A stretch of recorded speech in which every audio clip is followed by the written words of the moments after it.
Di sebuah kota kecil di Jawa Tengah, seorang ibu penjual gorengan yang dicibir karena bau minyak goreng dan pakaian lusuh, duduk di pojok ruang rapat sekolah. Ia diam saat ibu-ibu lain mencemoohnya, bahkan meremehkan masa depan anaknya. Tak ada yang tahu, di balik senyumnya yang lelah, tersimpan tekad baja. Ia belajar dari nol, menonton video resep dari ponsel murah, berjualan keliling dari pagi sampai malam, demi satu hal, masa depan anaknya. Ini bukan kisah dongeng. Ini kisah Burani. Saya akan menceritakan sebuah kisah seorang ibu biasa, dengan perjuangan luar biasa. Mari kita dengarkan kisahnya. Pagi itu, Burani duduk di ujung kasur tipis yang sudah mulai sobek di pinggirannya. Lantai rumahnya dari semen kasar, dingin menusuk telapak kaki. Dinding bilik bambu yang sudah menguning tak lagi bisa menahan angin masuk. Di sudut dapur, minyak jelantah sisa kemarin masih tertutup dengan piring terbalik. Ia memandangnya lama, menghela napas. Yah, masih bisa dipakai goreng tahu, gumamnya. Burani tidak punya pilihan lain. Sejak ditinggal suaminya 3 tahun lalu, hidupnya hanya berputar antara anak sematawayangnya, Alia, dan gerobak gorengan tuanya yang roda kirinya sering macet. Tak ada waktu mengeluh. Setiap hari, jam 4 pagi ia sudah bangun, menyiapkan adonan, memanaskan minyak, lalu mendorong gerobaknya ke sekolah tempat Alia belajar. Sekolah itu adalah SD favorit di kota kecil mereka di Jawa Tengah. Banyak anak dari keluarga berada bersekolah di sana. Alia bisa masuk karena nilainya tinggi. Kepala sekolah, Pak Irwan, sempat ragu menerima anak dari keluarga tak mampu, tapi akhirnya setuju karena melihat semangat Alia. Tapi sejak masuk, Alia sering pulang dengan wajah murung. Teman-teman bilang bajuku kumal, Bu, katanya suatu sore. Mereka juga bilang aku anak penjual gorengan bau. Burani hanya mengelus kepala anaknya. Orang bisa bilang apa saja, Nak, tapi kamu harus tahu, ibu kerja keras supaya kamu bisa sekolah. Kamu pintar, itu yang penting. Namun, kata-kata itu tak selalu cukup. Suatu hari, saat rapat wali murid, Burani datang mengenakan daster rapi dan sandal jepit. Minyak goreng masih menempel di ujung lengan bajunya. Ia duduk di pojok ruangan, sendiri. Tak ada yang menyapa. Seorang ibu yang mengenakan tas bermerek menutup hidungnya saat Burani duduk di dekatnya. Aduh, ini siapa sih? Bau banget minyak goreng. Ini sekolah atau pasar sih? Yang lain tertawa. Beberapa hanya tersenyum kaku, berpura-pura tak dengar. Pak Irwan, yang memimpin rapat, sempat melirik ke arah Burani, lalu buru-buru mengalihkan pandangan. Rasanya seperti ditampar di depan umum. Saat rapat selesai, Burani keluar lebih dulu. Di jalan pulang, ia menahan air mata. Tapi begitu sampai rumah, ia kembali menggoreng. Besok harus jualan lagi. Kalau tak jualan, Alia tak bisa makan. Suatu malam, ia membuka ponsel bututnya, mencari video resep gorengan baru. Gorengan crispy tahan lama, bunyinya. Ia menonton sambil mencatat di kertas bekas nota minyak. Tapi malam itu listrik padam. Rumahnya gelap gulita. Ia hanya bisa terdiam. Tak ada lilin. Hanya suara jangkrik yang menemani pikirannya yang berkecamuk. Disitulah titik terendahnya. Tidak ada uang. Tidak ada teman. Tidak ada yang menghormatinya. Bahkan anaknya pun harus menanggung malu karena dia. Ia duduk di dapur, di samping kompor bekas. Ia menangis pelan. Tapi tangis itu tidak lama. Ia menatap foto kecil Alia yang tertempel di dinding. Aku nggak boleh nyerah, bisiknya. Besok paginya, ia kembali bangun, kembali menggoreng. Tangannya gemetar karena kurang tidur. Tapi ia tetap mendorong gerobaknya. Di depan sekolah, ia berdiri di bawah pohon, menata gorengan satu persatu. Beberapa anak lewat dan mencium bau sedap gorengan itu. Tapi ibu-ibu di seberang jalan masih membicarakannya. Masa anak penjual gorengan mau bersaing sama anak kita yang les di 3 tempat? Burani mendengar, tapi tidak menoleh. Ia tahu, dunia memang belum berpihak padanya. Tapi di matanya, Ada api kecil yang mulai menyala.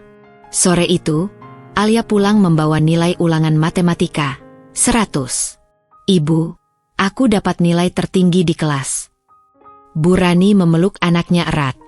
Ibu janji, hidup kita bakal berubah, nak. Tapi kita harus kuat, ya. Dan di titik paling rendah itulah, diam-diam, kekuatan itu tumbuh. Hari-hari berikutnya tidak menjadi lebih mudah bagi Bu Rani. Musim hujan datang lebih cepat tahun itu. Gerobaknya yang tua sering mogok saat melewati genangan. Minyak goreng naik harga. Tahu dan tempe yang biasa ia beli di pasar jadi lebih kecil. Tapi harganya malah naik 2 kali lipat. Kalau biasanya ia bisa untung 20.000 sehari, sekarang kadang malah rugi. Tapi yang paling berat bukanlah soal uang, melainkan pandangan orang-orang. Suatu siang, di halaman sekolah, Bu Rani sedang membereskan gerobaknya saat beberapa ibu wali murid berdiri tidak jauh darinya. Mereka tampak asyik mengobrol, tertawa, lalu tiba-tiba melirik ke arah Bu Rani. Anaknya pintar sih, tapi sayang, ibunya penjual gorengan, kata salah satu ibu sambil menyipitkan mata. Kalau aku sih nggak sanggup anakku duduk sebangku sama anak seperti itu. Bisa ketularan gaya hidupnya nanti, sahut yang lain. Tawa mereka terdengar seperti pisau yang mengiris diam-diam. Bu Rani pura-pura tidak dengar, tapi hatinya remuk. Alia berdiri tak jauh di belakangnya, memeluk tasnya erat. Matanya merah, tapi ia diam. Hari itu, Bu Rani tidak berkata apa-apa saat makan malam. Hanya menatap nasi putih dan telur dadar yang sudah dingin. Alia juga tidak banyak bicara. Rumah kecil mereka jadi sunyi. Hujan turun perlahan di luar. Malamnya, listrik kembali padam. Kali ini Bu Rani sudah menyiapkan lilin kecil dari sisa uang koin yang ia simpan. Ia duduk di ruang tengah, menonton ulang video resep gorengan di ponsel murahnya. Kali ini tentang cireng isi ayam pedas. Ia mencatat resep itu di buku tulis Alia yang sudah tak terpakai. Setiap langkah ia ulang-ulang, berharap bisa mencoba keesokan harinya. Tapi dalam hati, ia mulai merasa lelah. Seolah hidup hanya memutar di tempat. Keesokan paginya, gerobaknya benar-benar rusak. Roda depan patah. Tak bisa didorong ke sekolah. Ia menatapnya lama, lalu memilih memanggul bak plastik berisi gorengan dan berjalan kaki ke pasar. Jaraknya lebih jauh. Badannya pegal. Tapi ia tetap melangkah. Di pasar, ia diusir dari tempat biasa. Seorang pedagang baru menempati tempat yang dulu biasa ia gunakan. Bu, situ jualan di depan gang aja ya. Sini udah ada yang jaga, kata satpam pasar. Di depan gang, pembeli sepi. Dagangannya tidak laku seperti biasanya. Saat pulang, hujan deras turun. Gorengan sisa jadi lembek, dan baju Bu Rani kuyup. Saat sampai rumah, Alia sedang demam. Tubuhnya panas. Bu Rani panik, mencoba menurunkan panas dengan kompres.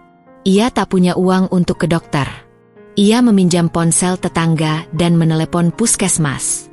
Setelah memohon, akhirnya Alia dibawa ke sana dengan motor dinas petugas. Gizi anak ini kurang, Bu. Harus lebih sering makan protein dan sayur, kata petugas.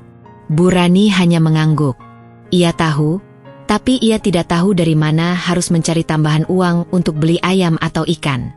Beberapa hari kemudian, sekolah mengadakan lomba membuat kerajinan dari barang bekas. Alia membuat miniatur rumah dari kardus bekas kemasan minyak goreng yang biasa ibunya beli. Ia menang juara pertama. Tapi saat pembagian hadiah, seorang ibu menyindir, pantas menang, ibunya kan sering kumpulin sampah juga. Semua tertawa kecil. Bu Rani pura-pura sibuk mengikat kantong plastik berisi gorengan. Tapi hatinya seperti dihantam palu besar. Ia pulang dengan langkah berat, membawa hadiah kecil dan Alia yang mencoba tersenyum. Bu, aku senang menang lomba, kata Alia. Iya, nak, kamu memang hebat, jawab Bu Rani pelan. Tapi malam itu, Bu Rani duduk lama di depan rumah. Ia memandang langit gelap. Tak ada bintang. Angin malam membuat tubuhnya menggigil. Ia bertanya dalam hati, Apakah perjuangannya berarti? Ataukah ia hanya menabung luka demi luka? Namun ia tahu satu hal, jika ia berhenti sekarang, maka semua akan sia-sia. Jadi, meskipun hidup semakin berat, ia tetap bangun esok pagi, kembali menggoreng, kembali berjalan, dan kembali tersenyum, walau senyumnya mulai retak. Ada satu malam di bulan Januari yang tidak bisa dilupakan Bu Rani. Malam ketika semua pintu seolah tertutup. Malam saat ia benar-benar merasa ingin menyerah. Hari itu, ia hanya berhasil menjual 3 kantong gorengan dari 20 yang ia bawa. Gerimis turun sejak pagi, membuat orang-orang malas keluar rumah. Ia duduk lama di trotoar dekat perumahan elit, menunggu pembeli yang tak juga datang. Salah satu satpam mendekatinya. "Maaf ya, Bu. Di sini nggak boleh lama-lama. Ibu bisa pindah ke seberang jalan." Ia angguk, pelan, lalu mengangkat bak plastiknya. Langkahnya terasa berat. Sisa gorengan yang ia bawa jadi dingin dan lembek. Di dalam hati, ada rasa malu yang perlahan berubah menjadi pahit. Saat sampai rumah, listrik kembali padam. Kompor gasnya kosong. Ia hanya punya 1 butir telur dan sedikit garam. Ia bagi 2 bersama Alia, ditemani air putih. "Ibu, kamu nggak makan?" tanya Alia. Bu Rani tersenyum lemah. "Ibu udah kenyang tadi, Nak." Padahal perutnya kosong sejak pagi. Setelah Alia tidur, Bu Rani duduk di dapur. Ia membuka dompet. Isinya hanya 2 lembar uang ribuan, beberapa koin, dan nota belanjaan lama. Ia menatap tumpukan minyak, tepung, dan plastik kresek yang mulai menipis. "Besok mau jual apa?" bisiknya sendiri. Ia membuka ponsel. Video resep YouTube tak bisa dibuka. Kuota habis. Untuk beli pulsa, uangnya tak cukup. Ia letakkan ponsel itu perlahan, lalu menangis diam-diam. Tangis yang tak keluar lewat suara, tapi melalui napas yang tak teratur dan pundak yang bergetar. Malam itu, ia ingin menyerah. Ia merasa kalah. Dunia terlalu berat. Orang-orang terlalu kejam. Sementara ia hanya seorang ibu dengan 1 anak dan gerobak tua yang makin hari makin rewel. Ia bukan siapa-siapa. Dalam pikirannya, ia sempat membayangkan, bagaimana jika ia berhenti saja? Jualan tak usah dilanjutkan. Cari kerja jadi pembantu rumah tangga saja. Atau minta Alia berhenti sekolah, membantu di dapur orang lain. Setidaknya, mereka bisa makan. Tapi bayangan itu langsung ia tepis. Kalau aku berhenti sekarang, siapa yang jagain Alia? Siapa yang bakal percaya dia bisa besar? Kalau bukan aku. Ia meremas tangannya sendiri. Lalu perlahan berdiri, mengambil sisa tepung, menyisihkan beberapa butir bawang putih, dan menuliskan daftar belanja paling dasar. Minyak 1 liter, tempe 2 papan, gas melon 1 tabung. Esoknya, ia nekat meminjam uang ke tetangganya, "Bu Ijah. Bu Ijah, saya pinjam 20.000 dulu. Besok saya ganti ya." Bu Ijah memandang iba, lalu memberikan uang itu tanpa bicara panjang. "Terima kasih, Bu." Dengan uang itu, Bu Rani kembali berbelanja. Kembali menyiapkan adonan, walau tangannya gemetar karena belum makan. Ia tahu, satu-satunya jalan keluar adalah terus berjalan. Meskipun jalannya terasa seperti mendaki bukit yang curam. Hari itu, ia kembali ke sekolah. Gerobaknya berat, tapi ia tidak berhenti. Ia melihat Alia berdiri di depan gerbang, menunggu dengan senyum kecil. "Ibu, aku bantu dorong ya," kata Alia. "Enggak usah, Nak. Ibu kuat kok." Tapi di balik senyumnya, Bu Rani tahu, hatinya belum sembuh. Belum kuat sepenuhnya. Ia masih ingin menyerah. Tapi ia tak bisa. Karena menyerah artinya membiarkan anaknya tumbuh tanpa harapan. Malam harinya, ia menuliskan 1 kalimat besar di kertas dan menempelkannya di dinding. "Kalau ingin menyerah, lihat wajah anakmu." Kalimat itu jadi pengingat. Bahwa apapun yang terjadi, ia tidak boleh berhenti. Tidak sekarang. Dan meskipun keinginannya untuk menyerah belum hilang sepenuhnya, malam itu ia memilih satu hal, bertahan 1 hari lagi. Hari itu, matahari terbit dengan langit cerah setelah berminggu-minggu tertutup awan. Bu Rani, meskipun tubuhnya masih terasa letih, membuka jendela dapurnya dan menarik napas dalam-dalam. Entah kenapa, pagi itu terasa sedikit berbeda. Bukan karena keajaiban besar, tapi hanya karena secercah cahaya yang menyelinap di hati. Kecil, tapi hangat. Ia mulai hari dengan menggoreng cireng isi ayam yang semalam baru ia coba buat dari resep yang dihafalnya saat kuota habis. Bumbunya sederhana, tapi ia tambahkan sedikit cabai dan daun bawang, mencoba membuat rasa yang berbeda. Saat mencicipi 1 potong, lidahnya mengangguk pelan. Lumayan. Dengan semangat yang belum sepenuhnya pulih, ia mendorong gerobaknya menuju sekolah Alia. Di tengah jalan, ban gerobak sempat nyangkut di batu. Seorang bapak pengendara motor berhenti dan membantu tanpa diminta. "Saya sering lewat sini, Bu. Gorengan Ibu enak. Loh, semangat ya." Ucapan itu membuat Bu Rani kaget. Bukan karena isinya, tapi karena sudah lama sekali ia tidak mendengar pujian. Bapak itu pergi, tapi meninggalkan rasa hangat yang sulit dijelaskan. Sampai di depan sekolah, beberapa anak-anak mulai menghampirinya. "Bu, mau cireng pedas 1," kata seorang anak laki-laki. "Saya 2, Bu. Sama bakwan juga." Bu Rani melayani dengan cekatan. Dalam hati ia berpikir, mungkin cireng ini bisa jadi andalan baru. Ia mencatat diam-diam, tambahkan level pedas, bungkus lebih rapi.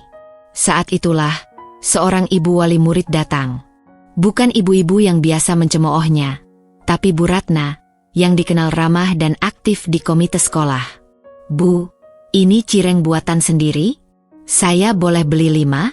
Mau saya bawa ke arisan siang ini?" Bu Rani tersenyum gugup. "Iya, Bu. Monggo. Kalau enak, nanti saya pesan lagi ya. Saya suka makanan pedas." Hari itu, dagangannya habis sebelum bel istirahat berbunyi. Ia pulang lebih awal, membawa kantong kosong dan hati yang tidak terlalu berat. Di rumah, Alia sudah menunggu dengan senyum lebar. "Bu, tadi ada lomba baca puisi minggu depan. Aku mau ikut, ya." "Mau baca puisi apa, Nak?" "Puisi tentang ibu. Aku pengen baca tentang ibu." Bu Rani tertawa kecil. "Ya udah, nanti kita cari puisinya bareng." Malamnya, ia duduk bersama Alia menulis puisi. Bukan puisi berat dengan bahasa sulit, tapi puisi sederhana tentang ibu yang bangun pagi-pagi, mendorong gerobak, dan selalu pulang dengan senyum walau lelah.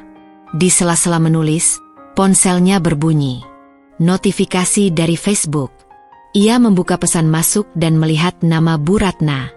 "Bu Rani, cirengnya enak banget. Tadi banyak yang tanya di arisan.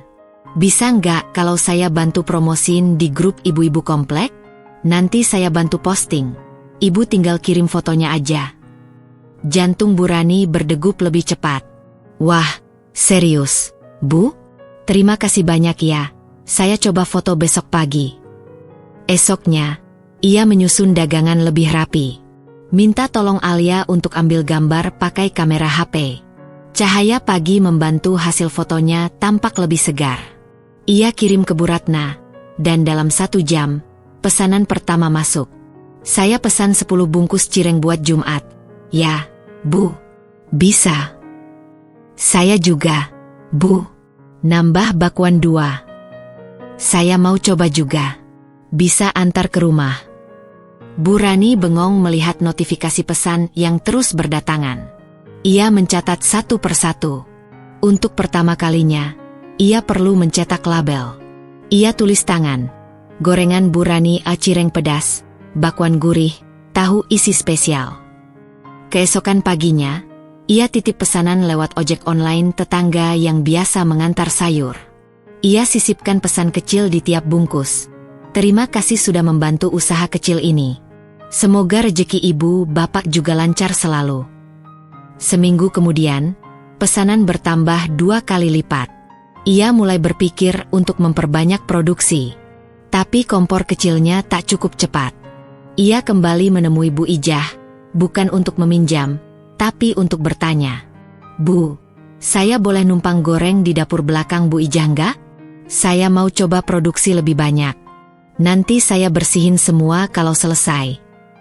Bu Ijah tertawa. Loh, monggo Bu Rani. Malah saya seneng. Dapurnya jarang kepakai. Maka sore itu, Bu Rani mulai bekerja lembur di dapur pinjaman. Tangan panas karena minyak, tapi hatinya penuh semangat. Ia tahu, belum waktunya besar kepala. Tapi paling tidak, ia sudah punya sesuatu yang bisa diperjuangkan. Di sekolah, Alia makin semangat. Ia berlatih membaca puisi dengan suara lantang. Bu Rani kadang pura-pura jadi penonton dan bertepuk tangan seolah di panggung besar. Hari lomba tiba. Alia berdiri di depan panggung kecil dengan seragam rapi. Di antara para wali murid yang hadir, Bu Rani duduk paling belakang, menyembunyikan wajahnya di balik jilbab polos. Judul puisi saya, Ibuku Penjual Gorengan, kata Alia. Ruangan langsung sunyi. Lalu Alia mulai. Ibuku tak pakai parfum mahal. Tangannya bau bawang dan minyak. Tapi pelukannya hangat seperti pagi yang baru. Ia bangun sebelum ayam, tidur setelah bulan pulang. Orang bilang ibuku cuma tukang gorengan. Bagiku, ia adalah pahlawan yang tak pakai jubah. Saat puisi itu selesai, beberapa ibu di ruangan menunduk. Ada yang diam. Ada yang mengusap mata. Bu Rani tak tahu harus bereaksi bagaimana. Tapi kali ini, ia tidak menyembunyikan air matanya. Cahaya kecil harapan itu akhirnya muncul. Tidak besar. Tidak tiba-tiba. Tapi nyata. Dan bagi Bu Rani, itu cukup untuk mulai percaya bahwa jalan ke depan mulai terlihat terang. Setelah lomba puisi itu, Alia jadi bintang kecil di sekolah. Banyak guru yang memuji keberaniannya, dan anak-anak mulai memandangnya dengan cara berbeda. Bu Rani merasakan perubahan kecil tapi berarti. Orang-orang mulai menyapa dengan lebih ramah. Tidak semua, tapi cukup untuk mengurangi rasa canggung tiap pagi saat ia mendorong gerobaknya. Tapi perubahan yang lebih besar terjadi di rumah. Sejak cireng dan gorengannya mulai ramai dipesan, Bu Rani menyusun jadwal produksi sendiri. Ia belajar dari internet tentang cara menghitung modal, mencatat bahan, bahkan membuat daftar pelanggan. Semua ditulis tangan di buku tulis bekas milik Alia. Bu, ini namanya spreadsheet, tanya Alia suatu malam saat melihat ibunya menggaris-garis kolom di kertas. Iya, semacam itu. Tapi ini versi ibu-ibu, jawab Bu Rani sambil tersenyum. Ia mulai bangun pukul 3 pagi, menyiapkan bahan-bahan, menggoreng sampai pukul 6, lalu mengemas pesanan. Alia ikut membantu sebelum berangkat sekolah. Setiap kantong dibungkus rapi dan diberi label kecil yang kini mulai dicetak pakai printer pinjaman milik Bu Ratna. Hari demi hari, pesanan bertambah. Kini tak hanya dari komplek perumahan, tapi juga dari warung kopi dan kios-kios kecil yang ingin menjual kembali gorengannya. Bu Rani terpaksa membeli 2 kompor baru dan menyewa dapur belakang warung milik Bu Ijah secara penuh. Disinilah perjuangan sungguhan dimulai. 2 ibu tetangga mulai diajak Bu Rani bekerja membantu menggoreng dan membungkus. Awalnya mereka ragu. Lah, Bu Rani, yakin nih? Nanti rugi, loh. Tapi kalau kita jalani bareng, rejeki juga bareng. Saya nggak bisa sendiri. Perlahan mereka bergabung. Bu Rani mulai belajar membagi tugas. 1 untuk gorengan, 1 untuk pengemasan, 1 untuk pengecekan pesanan. Sementara itu, Bu Rani sendiri fokus mencatat dan menanggapi pesan dari pelanggan lewat ponsel tuanya. Malam-malam dilalui dengan mata pedih, menjawab chat, menghitung bahan, dan mencatat tagihan. Tapi kini, ia tidak merasa sendiri. Ia mulai merasakan bahwa dirinya bukan hanya penjual gorengan. Ia adalah pemimpin kecil dari sesuatu yang sedang tumbuh. Namun di balik semua semangat itu, Bu Rani tahu ia belum aman. Banyak tantangan baru yang muncul. Beberapa kali, pelanggan batal pesan mendadak. Pernah juga satu pesanan besar dikembalikan karena dianggap terlalu pedas. Pernah juga gas habis di pagi buta, dan ia terpaksa meminjam ke tetangga sambil berurai keringat. Belum lagi Alia yang beberapa kali sakit karena kelelahan sekolah dan membantu ibunya. Saat Alia demam selama 2 hari, Bu Rani memilih menghentikan produksi sementara. Ia tahu, semuanya bisa dikejar, tapi anaknya tak tergantikan. Di tengah semua itu, datang kejutan baru.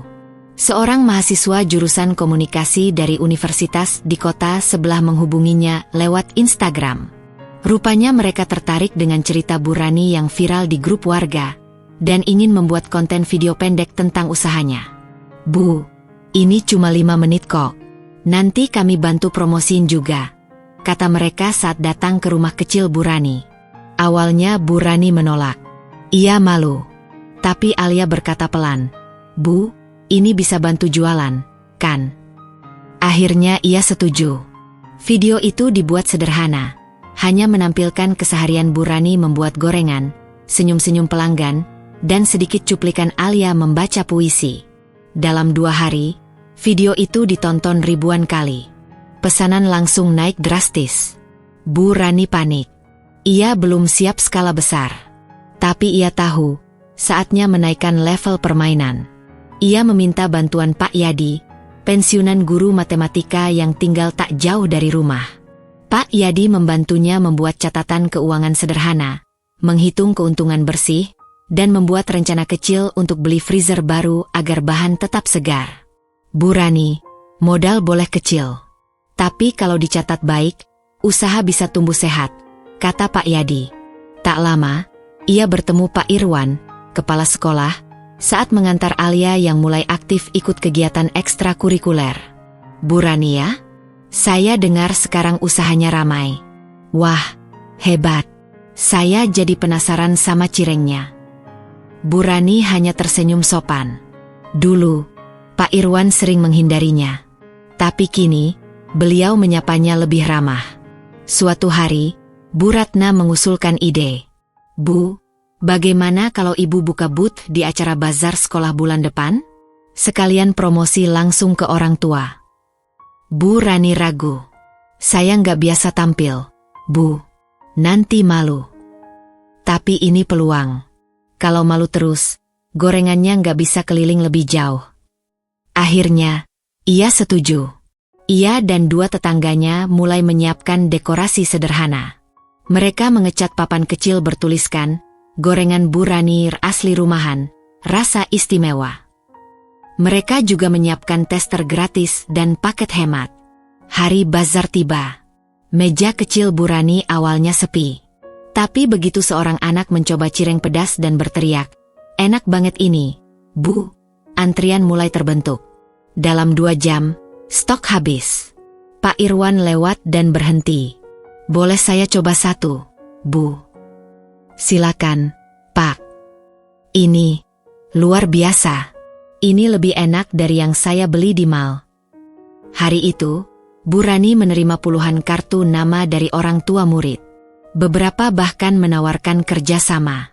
Malamnya, ia duduk bersama Alia. Kali ini bukan untuk menulis puisi, tapi untuk mencatat pesanan ke luar kota. "Bu, aku senang. Tapi Ibu capek enggak?" Bu Rani menatap anaknya. Wajah lelah, tapi mata berbinar. "Capek, ya pasti. Tapi sekarang Ibu punya alasan kuat untuk terus jalan." Di luar rumah, suara kodok dan jangkrik bersahutan. Tapi di dalam hati Bu Rani, ada irama semangat baru. Ia tahu, ini belum akhir. Tapi ia telah memulai. Dan ia tidak akan berhenti. Hari-hari Bu Rani setelah bazar sekolah terasa seperti roda yang berputar cepat. Pesanan datang bertubi-tubi. Bahkan ada sebuah kafe di kota kabupaten yang tertarik bekerja sama. Bu Rani mulai mempertimbangkan membeli motor roda 3 agar distribusi lebih cepat. Ia bahkan sempat bermimpi menyewa kios kecil di pinggir jalan utama. Namun seperti pepatah lama, semakin tinggi pohon, semakin kencang angin menerpa. Awal cobaan datang dari orang yang tidak disangka, Bu Santi, salah satu ibu wali murid yang dulu sering mencibir Bu Rani. Kini, ia membuka lapak gorengan tepat di seberang pasar tempat Bu Rani biasa mangkal. Dengan gerobak baru, spanduk besar, dan promosi besar-besaran, pelanggan Bu Rani mulai beralih. "Bu Rani, gorengan Bu Santi lebih murah 500 perak," bisik pelanggan setia sambil merasa tidak enak. Bu Rani hanya tersenyum. "Nggak apa-apa, Bu. Rejeki sudah ada yang ngatur." Tapi hatinya mencelos. Lalu datang kabar buruk kedua. Alia pingsan di sekolah saat latihan paskibra. Tubuhnya terlalu lelah karena malam sebelumnya ia membantu Bu Rani mengemas pesanan hingga larut malam. Pihak sekolah memanggil Bu Rani. Wajah Pak Irwan terlihat khawatir namun juga sedikit menyayangkan. "Bu Rani, saya paham Ibu sedang berjuang. Tapi tolong prioritaskan kesehatan Alia. Dia anak yang cerdas. Sayang sekali kalau tidak dijaga." Malam itu, Bu Rani menangis diam-diam. Ia merasa bersalah. Ia lupa bahwa keberhasilan tanpa anaknya tidak berarti apa-apa. Ia memutuskan mengurangi volume produksi. Beberapa pesanan besar ditolak dengan sopan. Dua ibu yang bekerja dengannya sempat kecewa, tapi akhirnya mengerti. "Nggak apa-apa, Bu. Kita mulai dari yang kita bisa. Kesehatan nomor 1. Lalu datang cobaan terbesar. Suatu malam, dapur yang mereka sewa dari Bu Ijah terbakar karena tabung gas bocor. Api tidak besar, tapi cukup membuat setengah alat produksi rusak parah.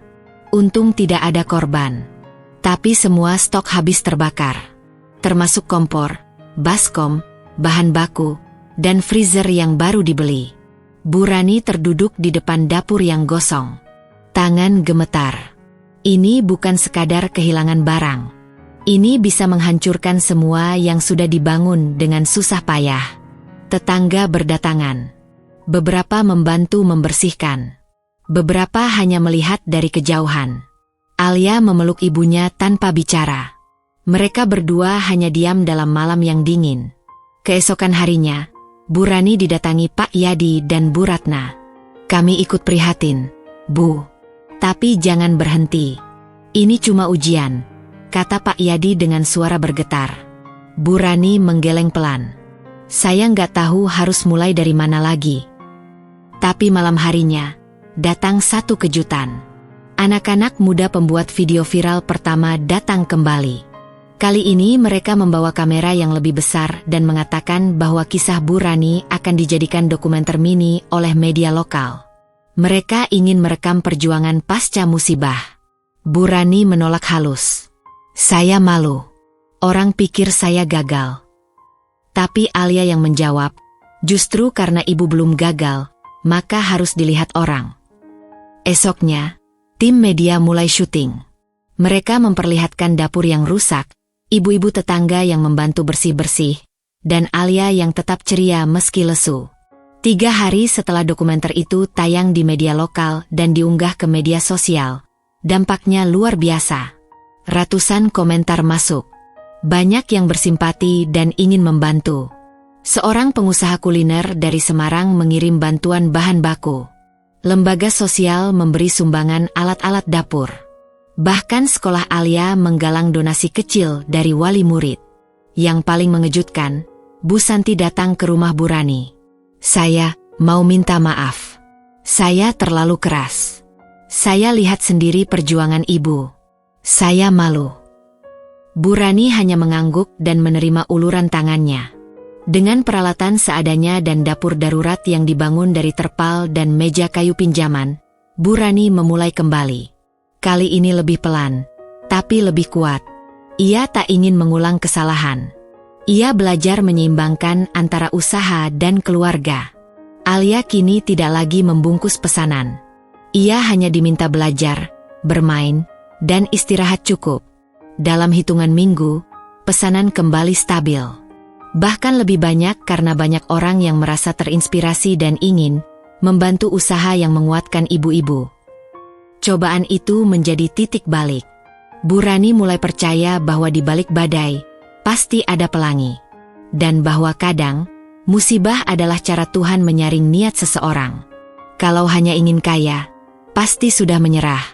Tapi karena ia ingin memberikan kehidupan yang lebih baik untuk Alia, ia memilih bangkit.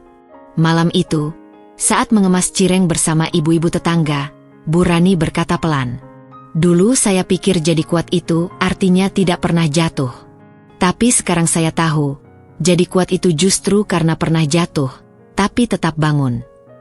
Dan mereka semua mengangguk, sambil tersenyum, dalam senyap dapur yang kembali hangat. Pagi itu, aroma semangat kembali menguar dari dapur darurat Bu Rani. Meski hanya beratapkan terpal dan berdinding seng bekas, suasananya penuh canda dan kerja keras. Bu Rani mengenakan celemek baru, hadiah dari seorang pelanggan yang terinspirasi kisahnya, dan mulai menggoreng dengan semangat yang tak kalah dari dulu. Pesanan mulai berdatangan dari berbagai kota. Bukan lagi sekadar warga sekitar, tapi juga dari luar daerah. Banyak yang ingin mencicipi gorengan dari ibu tangguh dari kota kecil. Begitu mereka menyebutnya setelah menonton dokumenter yang viral itu. Bu Rani menyusun strategi. Ia mulai mencatat semua pemasukan dan pengeluaran. Ia belajar dari video tutorial cara mengelola keuangan usaha kecil. Kali ini ia tidak ingin sekadar berjualan, tapi membangun sesuatu yang bisa bertahan. Ia juga membentuk tim kecil. Bu Ijah yang dulu menyewakan dapur, kini menjadi bagian dari dapur produksi. 2 remaja putri yang sebelumnya hanya membantu sesekali, kini bekerja rutin dengan jadwal bergilir. Semua diberi upah yang layak. "Kita bukan sekadar goreng tempe dan tahu," kata Bu Rani di sebuah pagi. "Kita sedang goreng harapan, buat masa depan." Kata-kata itu menjadi semangat baru. Mereka mulai menamai produk mereka. Tempe wangi Bu Rani, cireng pelangi, bakwan sayang ibu. Setiap bungkus dibubuhi stiker sederhana bergambar tangan kecil Alia dan tulisan, "Dari dapur kecil untuk impian besar." Alia, yang kini duduk di kelas 6 SD, mulai berubah. Ia lebih percaya diri. Tak lagi malu saat teman-temannya tahu ibunya penjual gorengan.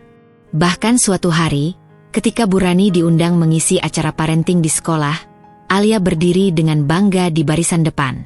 "Saya bangga punya ibu seperti Bu Rani," katanya dengan lantang. Tangis haru pun pecah di ruangan itu.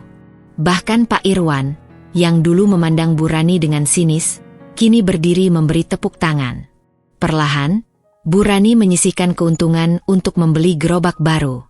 Kali ini bukan dari sisa-sisa tabungan, tapi dari hasil kerja keras bersama. Gerobak itu lebih besar, ada tempat penyimpanan khusus dan lampu kecil agar tetap terang saat jualan malam. Tak lama kemudian, datang tawaran yang membuat Bu Rani ragu. Sebuah restoran cepat saji dari kota besar ingin membeli hak merek gorengannya. Mereka menawarkan uang cukup besar, namun semua resep dan nama produk akan jadi milik mereka. Bu Rani berkonsultasi dengan beberapa orang. Akhirnya, ia menolak.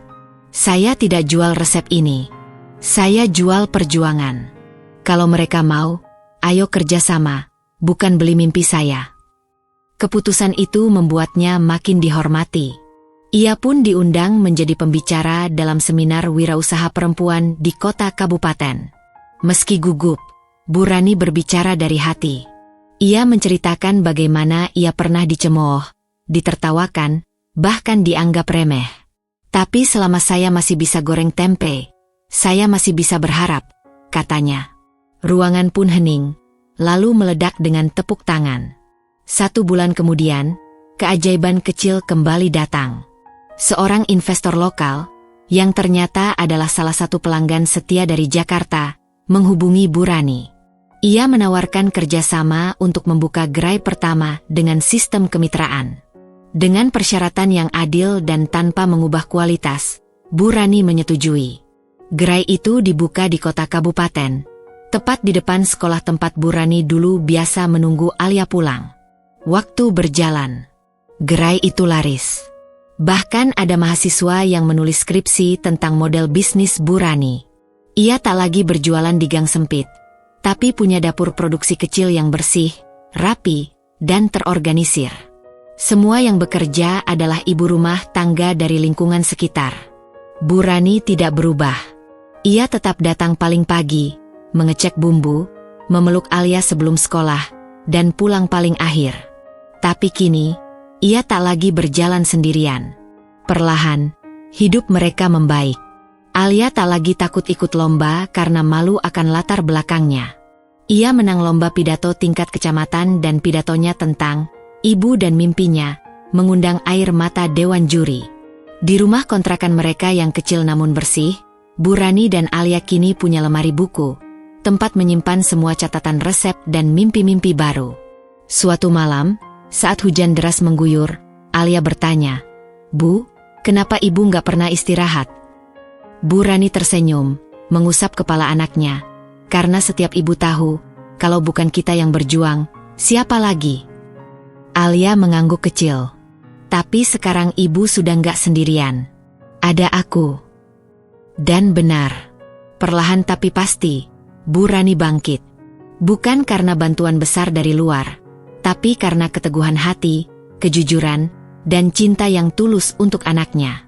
Dapur itu, yang dulu gosong dan hangus, kini menjadi tempat lahirnya harapan baru. 3 bulan setelah gerai pertama dibuka, sebuah surat resmi datang ke rumah kontrakan Bu Rani. Surat itu dikirim oleh Dinas Koperasi dan UMKM Kabupaten. Isinya undangan untuk menghadiri malam penganugerahan pelaku UMKM berprestasi tingkat provinsi. Bu Rani membaca surat itu berulang-ulang. Tangannya gemetar. Ia tak pernah menyangka perjuangannya akan sampai di titik ini. Ia bahkan sempat mengira surat itu salah alamat. Tapi ketika ia menelepon nomor kontak yang tertera, suara di ujung telepon menyambutnya hangat. "Ibu Rani, ini kehormatan bagi kami. Ibu adalah inspirasi. Jangan lupa hadir ya." Bu Rani masih bingung soal satu hal. Baju apa yang harus dipakai? Keesokan harinya, tim kecil dari dapur produksi berkumpul. Mereka patungan menyewa baju kebaya sederhana, lengkap dengan selendang batik. Bu Ijah mengantar Bu Rani ke salon untuk berdandan. Hari itu, untuk pertama kalinya, Bu Rani melihat dirinya di cermin bukan sebagai penjual gorengan, tapi sebagai seseorang yang dihormati. Alia ikut hadir malam itu, mengenakan baju seragam sekolah terbaiknya. Mereka duduk di kursi tamu undangan, dikelilingi para pengusaha sukses, pejabat, dan tokoh-tokoh masyarakat. Saat nama Bu Rani dipanggil sebagai salah satu pemenang, seluruh ruangan berdiri memberikan tepuk tangan. Dengan langkah pelan tapi mantap, Bu Rani naik ke panggung.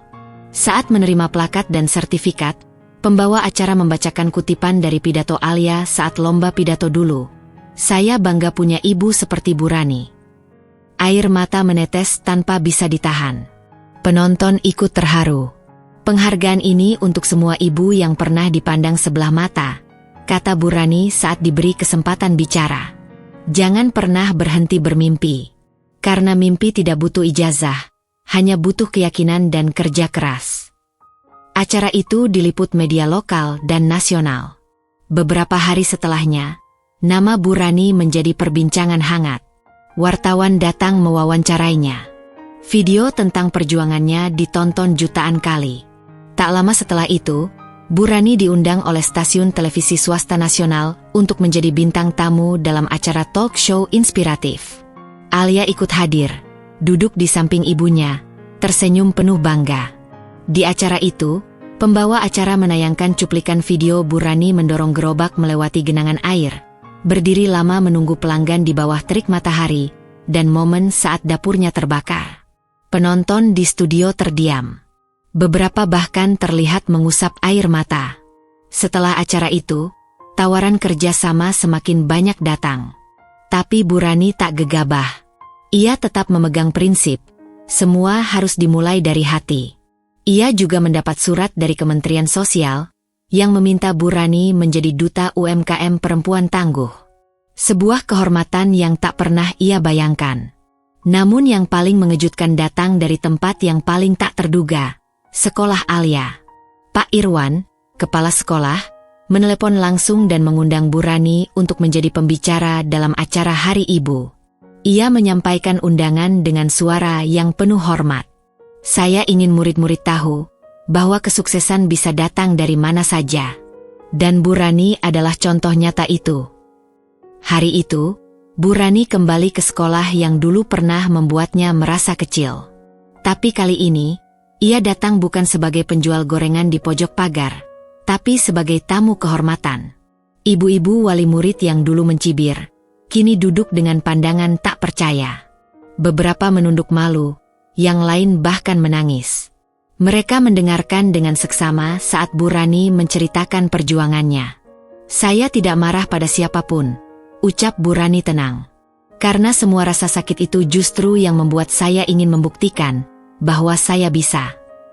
Alia duduk di barisan paling depan, memeluk piagam penghargaan ibunya dengan mata berbinar.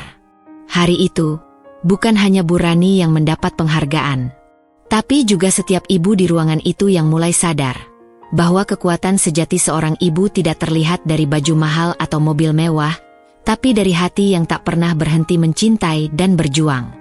Dan Bu Rani, ibu sederhana dari kota kecil itu, akhirnya mendapat apa yang tak pernah ia cari, penghargaan dari dunia yang dulu pernah meremehkannya.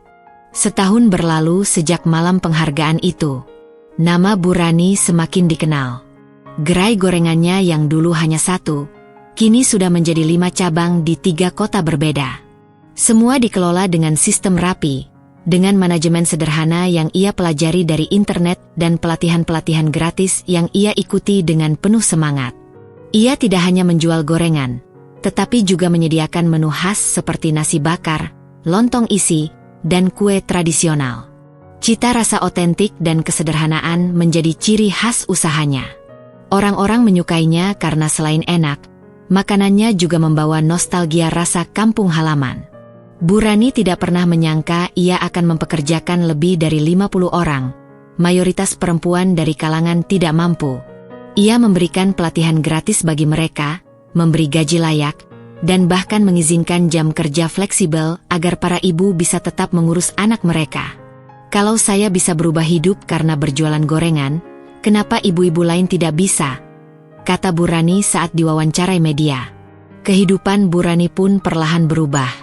Ia pindah ke rumah sederhana yang lebih layak, masih di lingkungan yang sama, agar tetap dekat dengan para tetangga yang dulu selalu mendukungnya. Ia membeli sepeda motor untuk operasional, lalu mobil kecil untuk distribusi antar kota. Tak lama, sebuah investor dari Jakarta tertarik menanamkan modal. Dengan dana tambahan dan kepercayaan yang ia dapat, Bu Rani mendirikan pusat produksi yang lebih besar, lengkap dengan sistem pendingin, alat pengemasan, dan pengiriman yang lebih profesional. Brandnya pun diberi nama baru, Rasa Rakyat by Bu Rani. Dari layar TV nasional, media sosial, hingga katalog waralaba UMKM nasional, wajah Bu Rani mulai dikenal. Tapi ia tetap rendah hati.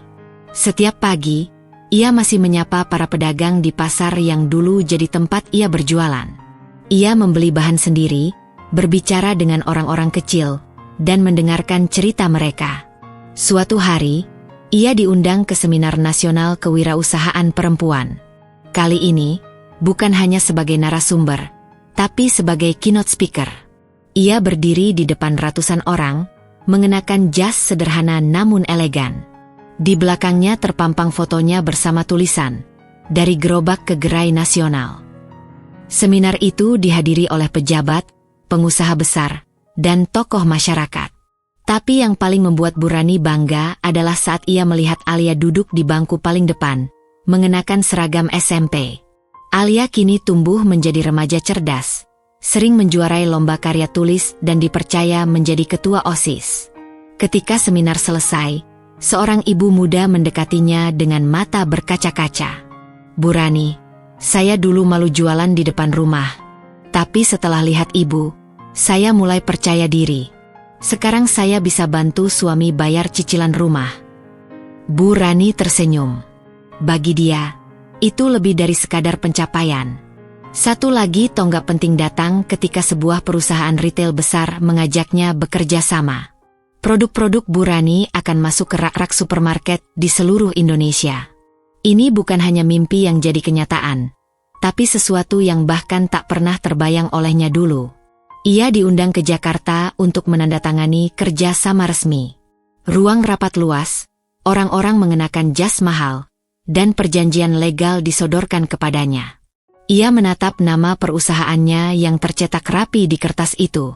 Tiba-tiba, ia teringat malam-malam saat ia menangis diam-diam di dapur kecil, mencatat pesanan sambil menahan lapar.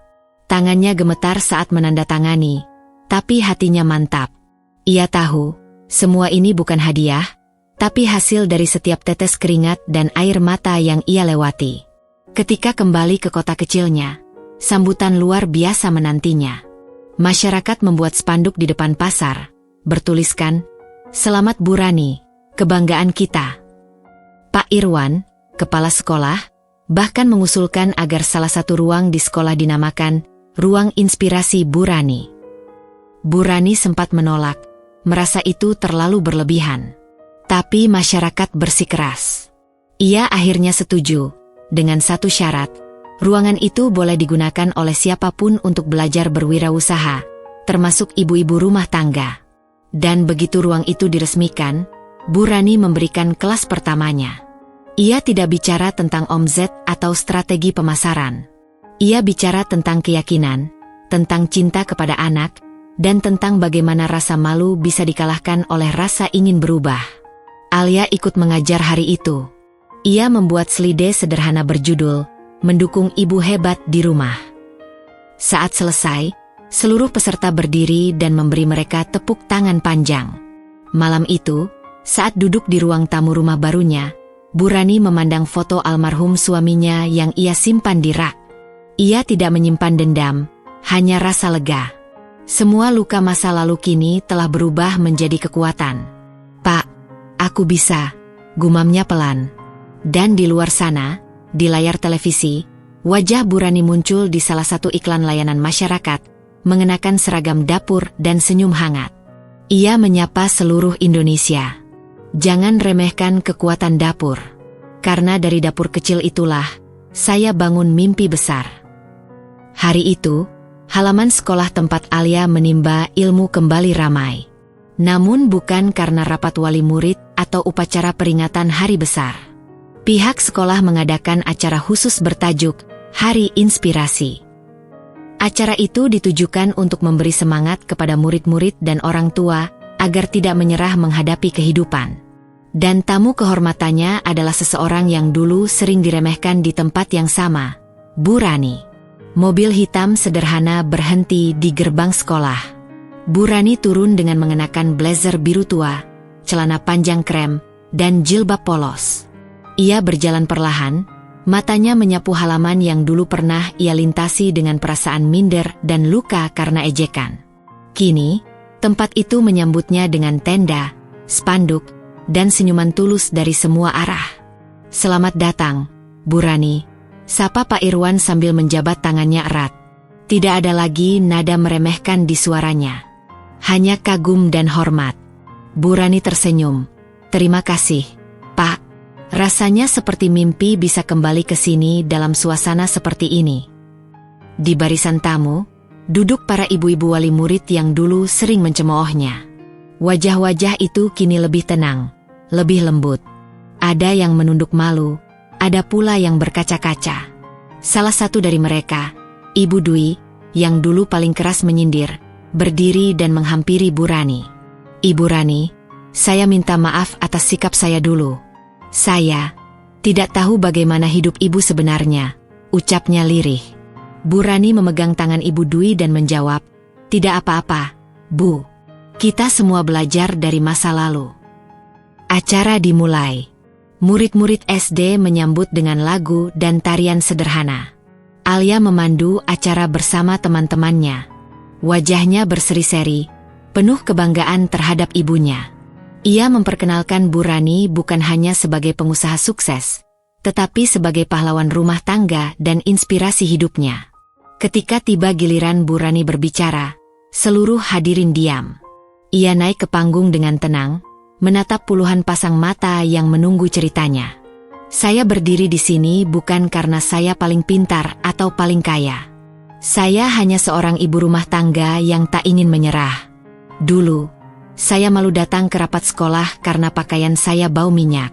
Saya sering dicibir, ditertawakan. Tapi saya punya satu kekuatan, cinta kepada anak saya. Cinta itu yang membuat saya bertahan, katanya dengan suara mantap. Ia melanjutkan kisahnya dari awal, tanpa menghilangkan bagian-bagian pahit. Ia menceritakan bagaimana rasa takut, rasa gagal, dan rasa tidak percaya diri pernah hampir menghancurkannya. Tapi juga bagaimana ia memutuskan untuk terus belajar, dari manapun, kapanpun. Saya tidak punya modal, tapi saya punya kemauan. Saya tidak punya gelar, tapi saya punya harapan. Dan yang paling penting, saya tidak sendiri. Ada anak saya yang setiap hari memberi saya semangat untuk terus mencoba. Lanjutnya, tepuk tangan bergema. Banyak mata mulai berkaca-kaca. Bahkan guru-guru yang dulu hanya melihat Bu Rani sebagai orang tua dari kalangan bawah kini berdiri memberi penghormatan. Setelah pidato selesai, anak-anak berkumpul di sekelilingnya. "Bu Rani, Ibu hebat," teriak salah satu dari mereka. Bu Rani tersenyum dan berjongkok, menatap mereka satu persatu. "Kalian semua juga bisa hebat. Jangan takut bermimpi, ya? Tapi jangan lupa, impian itu harus dikejar dengan kerja keras." Alia memeluk ibunya di tengah kerumunan. "Ibu sekarang idola semua orang," katanya sambil tertawa. Bu Rani membalas pelukannya. "Yang terpenting, ibu tetap jadi ibu yang kamu banggakan." Beberapa hari setelah acara itu, video pidato Bu Rani viral di media sosial. Banyak akun pendidikan dan kewirausahaan membagikannya. Komentar-komentar positif membanjiri. Tak sedikit yang berkata mereka ingin memulai usaha kecil setelah melihat semangat Bu Rani. Pemerintah daerah kembali mengundangnya, kali ini untuk menjadi mentor dalam program pemberdayaan ekonomi perempuan. Ia diminta membina puluhan ibu rumah tangga yang ingin membuka usaha kuliner. Ia pun membuka kelas rutin setiap minggu, tanpa memungut biaya. Dalam satu sesi, seorang ibu muda berkata, "Bu, saya takut gagal. Saya sudah coba jualan 3 kali, tapi selalu sepi." Bu Rani menjawab pelan, "Saya juga gagal berkali-kali. Tapi kegagalan itu bagian dari proses. Yang penting, jangan berhenti. Karena mungkin kegagalan keempat akan jadi awal kesuksesan." Kini, Bu Rani tidak hanya menjalankan bisnis, tapi juga menjadi mentor dan motivator. Ia tampil di banyak forum, menjadi narasumber di podcast inspiratif, bahkan dijadikan contoh dalam buku pelajaran kewirausahaan tingkat SMA. Tapi bagi Bu Rani, yang paling membahagiakan bukanlah popularitas atau penghargaan, melainkan ketika seorang anak kecil menghampirinya dan berkata, "Saya ingin seperti ibu kalau besar nanti." Malam hari, di ruang tamunya yang kini hangat dan penuh cahaya, Bu Rani duduk bersama Alia. Mereka makan malam sederhana, nasi, sayur bening, dan tempe goreng. Tapi tawa mereka memenuhi ruangan. "Ibu, nanti kalau aku sudah besar, aku juga mau punya usaha. Tapi aku juga mau bantu orang lain kayak ibu," ujar Alia. Bu Rani mengusap kepala putrinya. "Itu cita-cita paling indah, nak." Dan ketika malam semakin larut, Bu Rani membuka jendela, memandang langit yang dulu sering ia tatap saat merasa putus asa. Kini langit itu tetap sama, tapi pandangannya berbeda. "Terima kasih, Tuhan," bisiknya. "Karena dari jalan yang paling sulit, Engkau tunjukkan makna hidup yang sesungguhnya."